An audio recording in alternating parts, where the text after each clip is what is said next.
Dans la vaste étendue de l'histoire nord-africaine, une question captivante surgit souvent. Résonnant comme un mythe, chuchoté de génération en génération, les Berbères sont-ils plus anciens que les pharaons? Cette interrogation pose les bases d'une grande enquête historique, opposant le folklore ancien et la fierté culturelle aux preuves concrètes mises au jour par la science. L'idée même suggère un récit caché, une histoire secrète qui pourrait bien remodeler notre compréhension de ce coin ancien du monde. Elle promet de révéler une vérité enfouie sous les sables sahariens, défiant la primauté longtemps établie de la magnifique civilisation de la vallée du Nil. Pour commencer notre voyage, nous devons d'abord poser une question fondamentale. Qui sont exactement les Berbères? Le terme berbère lui-même est une étiquette externe, dérivée du mot grec barbaros et du latin barbarus, utilisé pour décrire ceux qui ne parlaient ni grec ni latin. C'était un nom donné par des étrangers. Aujourd'hui, de nombreuses personnes de ce groupe diversifié préfèrent le nom qu'elles se donnent. Imazigen, singulier Amazigh, qui se traduit par peuple libre ou peuple noble. Ce nom autodésigné porte un profond sentiment d'identité et d'indépendance.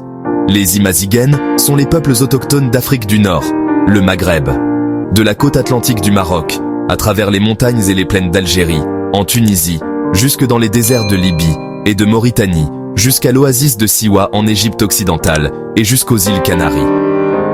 Ils ne sont pas une nation monolithique, mais une collection de groupes distincts. Chacun a son propre dialecte, ses coutumes et ses traditions. Vous trouverez les Kabyles dans les montagnes d'Algérie, les Chleux dans le haut Atlas marocain, les Touaregs, les célèbres hommes bleus du Sahara. Malgré leur diversité, ils sont unis par un héritage linguistique commun et un socle culturel partagé. L'idée que des populations habitaient l'Afrique du Nord bien avant les pharaons n'est pas un mythe. C'est un fait archéologique avéré. La région est un véritable trésor de preuves préhistoriques, offrant des aperçus alléchants d'une présence humaine ancienne. Les archéologues ont mis au jour des outils en pierre, notamment de la culture attérienne datant de 145 000 ans. Ces outils à pédoncule distinctifs trouvés à travers le Sahara et dans les montagnes de l'Atlas montrent une adaptation technologique sophistiquée. Ils sont le témoignage silencieux des premiers humains modernes qui chassaient et cueillaient et prospéraient dans une Afrique du Nord plus verte. D'autres preuves proviennent des galeries d'art rupestres, le plateau du Tassili, Nadjer, Algérie, les montagnes de l'Akakus, Libye. Ces peintures et gravures sont une chronique vibrante.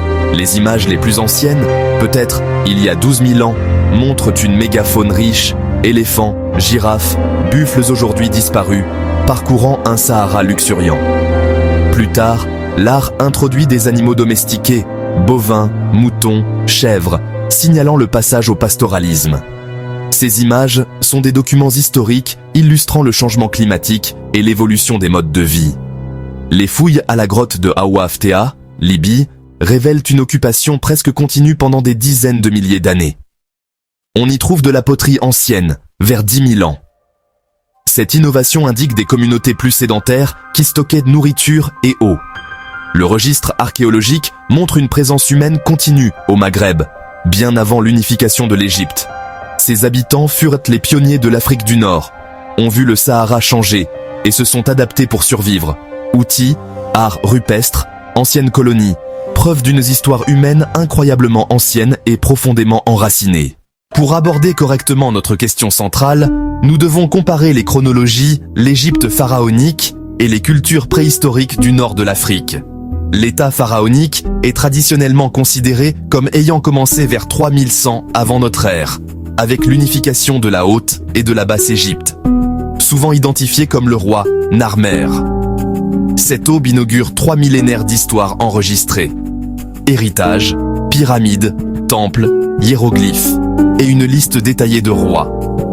En contraste, l'histoire des premiers peuples du Maghreb se lit dans la terre, une chronologie qui s'étend beaucoup plus loin, confirmant une présence humaine depuis des dizaines, voire des centaines de milliers d'années.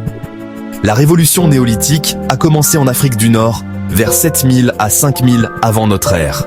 Agriculture et pastoralisme au moins 2 millénaires avant le premier pharaon.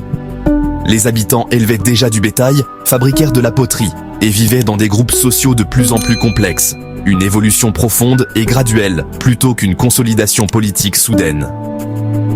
Y avait-il des gens qui vivaient en Afrique du Nord avant les pharaons?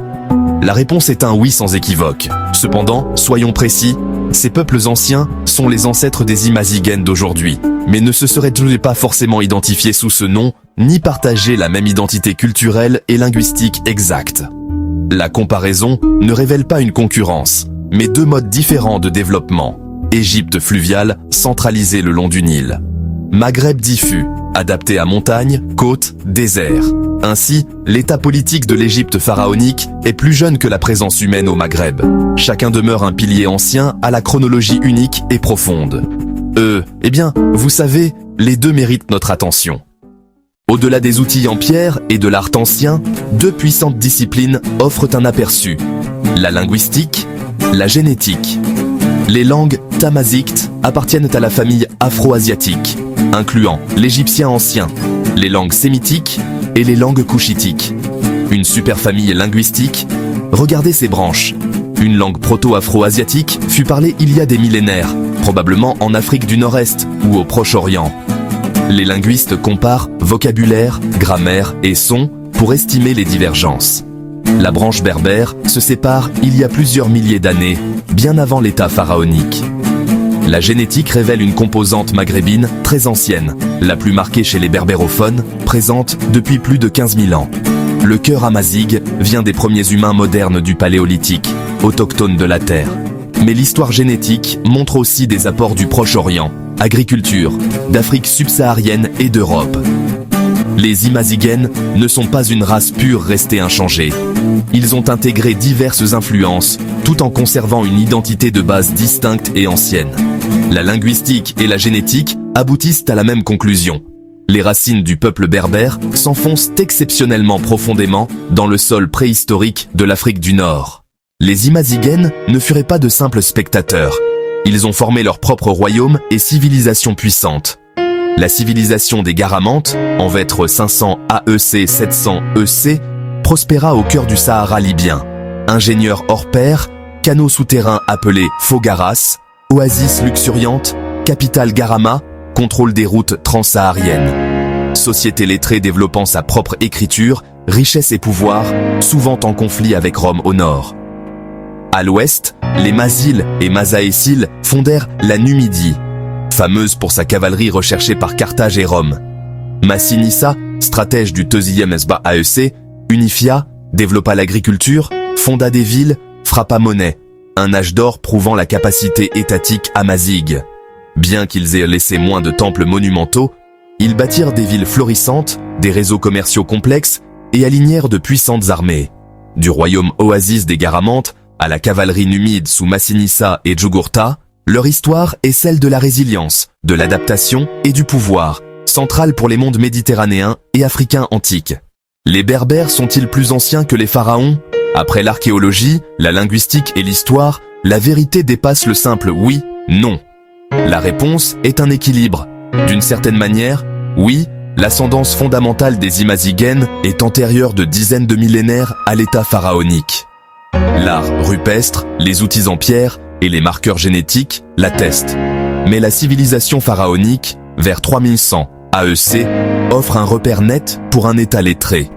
L'identité amazighe s'est cristallisée sur la longue durée, reconnue par Grecs et Romains plus tard. Les trajectoires ne sont pas concurrentes. Commerce, diplomatie, conflits, sources égyptiennes mentionnent les Libyens. Et des Meshwesh, d'origine berbère, régnèrent même sur l'Égypte 23e dynastie.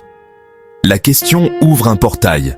Regardez au-delà des récits familiers, mesurer l'âge d'une culture par sa langue, la continuité de son peuple et son lien à la terre.